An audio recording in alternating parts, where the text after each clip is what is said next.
So if you're using story points in your teams for estimation purposes, probably there was a situation that someone came to you and asked, okay, so but how many hours is one story point? Or he showed you like a beautiful Excel sheet showing that all of your estimates done in story points are being recalculated into hours and days.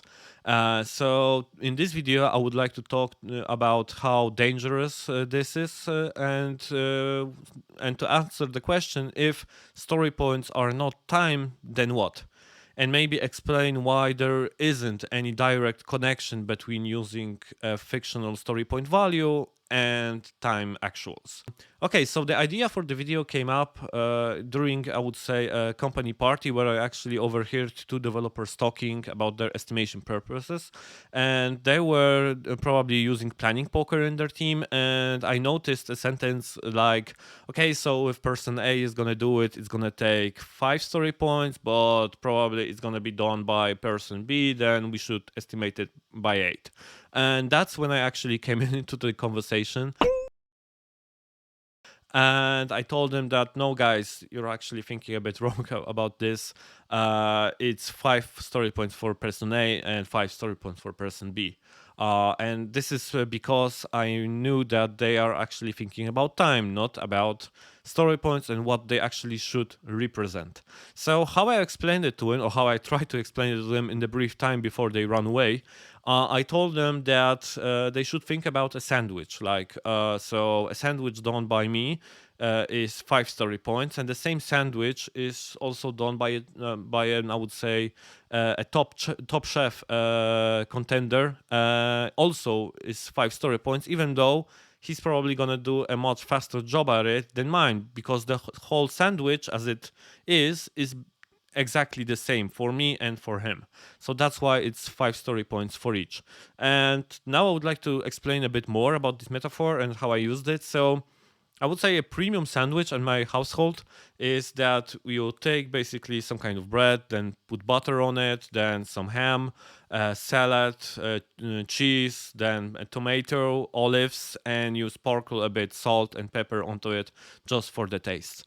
So when you think about this sandwich, you can see that there is a bit of complexity in it. Like there are a lot of, I would say, layers, a lot of, I would say, ingredients. Some of them need to be placed in the right order. So the complexity of it is quite big, right? So there is, we can definitely talk about complexity of this sandwich. The other thing is effort. Like taking the example of the olives, they are pretty small, and probably chopping them into, I would say, some slices will be done by me in a lot of time. The top chef contender will do it in probably 2 times faster than me. And if you are, I would say, a Japanese samurai, you will do it in a blink of an eye.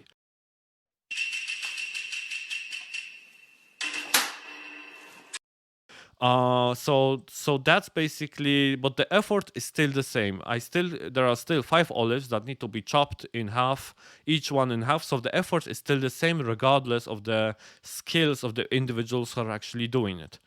The final thing is risks, and risk can be basically exampled here as the salt and the pepper that we are pouring over the sandwich. Like there needs to be care, some experience done into it, because too much is going to ruin the sandwich, too little is also not going to taste good. So there is a bit of risks actually using them. So complexity, risk, and effort. That's usually how I explained basically the effort of estimating and story points to my teams, is that they combined like a summary of discussion on those three areas of a task that they will be doing. And why is it not worth it to basically go into, I would say, some of the who's gonna do which part and so on, is that, well, sometimes we know it that let's take basically a task like that. You have to change a line of code in 100 configuration files. It's probably a junior developer will do the same job at it as an staff engineer or senior developer or whoever you're going to call it, because, well, people can type as fast as possible, there's a limit to it, right? If you're not Korean or like a pro StarCraft player, or you are a StarCraft player and a Korean, yeah, maybe then there are some differences in how fast you can basically type on a keyboard or press the mouse button.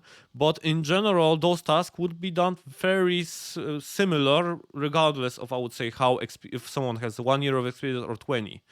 But definitely the 20-year experienced senior developer could probably think of maybe automating this process, or thinking about, okay, so how do we mitigate it that we don't have to do it every year, or things like that, right? So there are outside of things that, well, the developer who is more experienced will think of.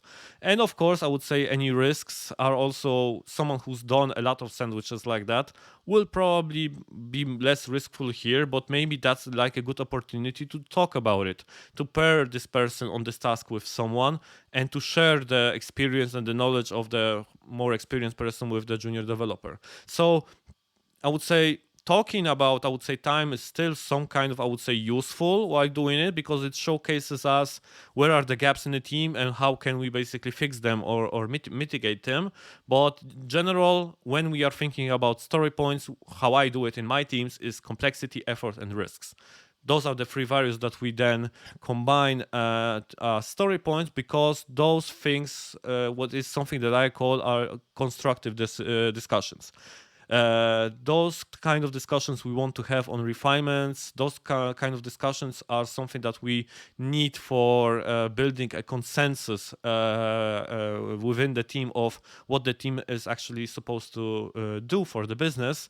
And that's why I say that actually story points are a catalyst for those discussions.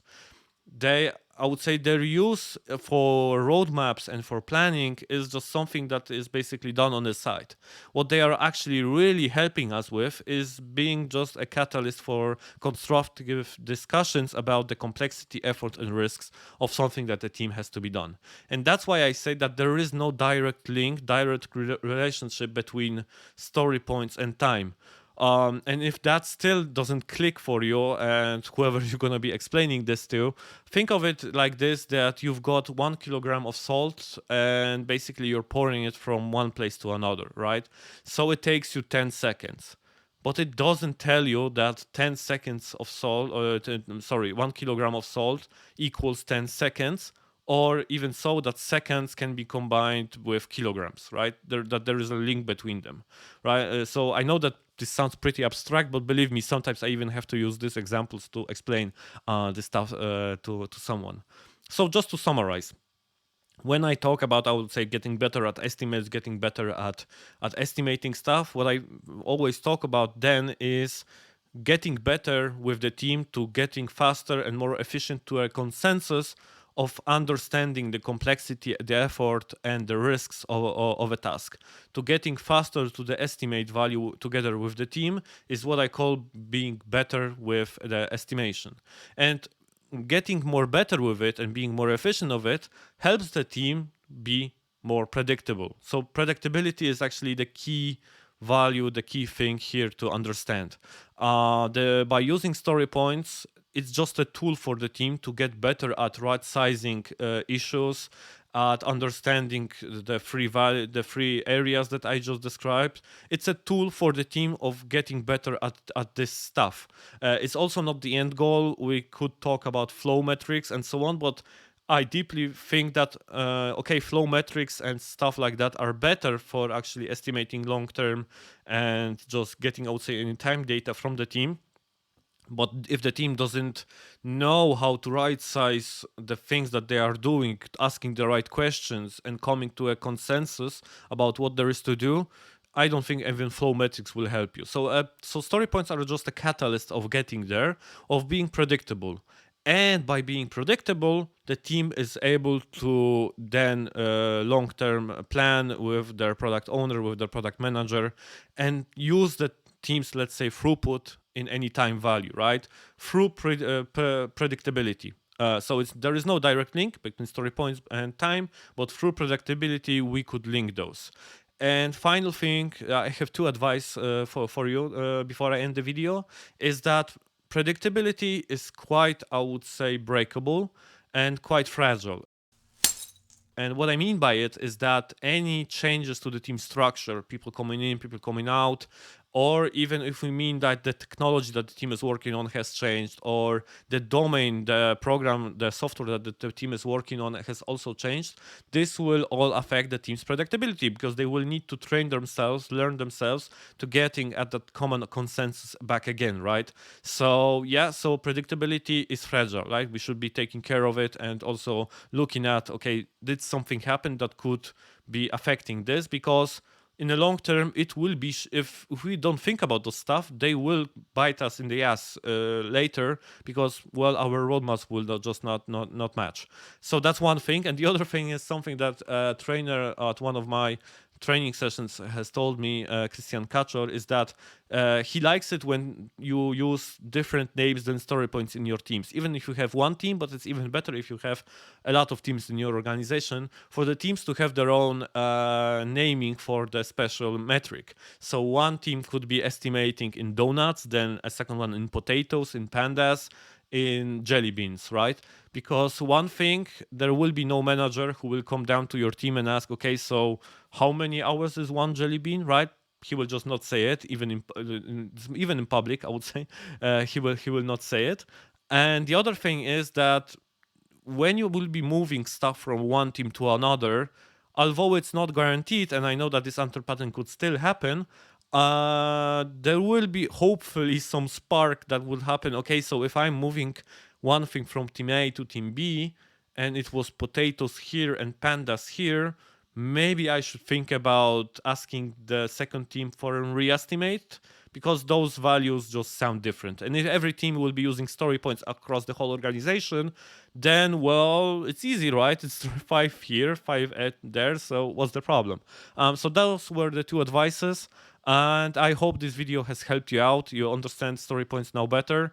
By the way, I don't agree with with Ron Jeffries saying that they are now completely useless.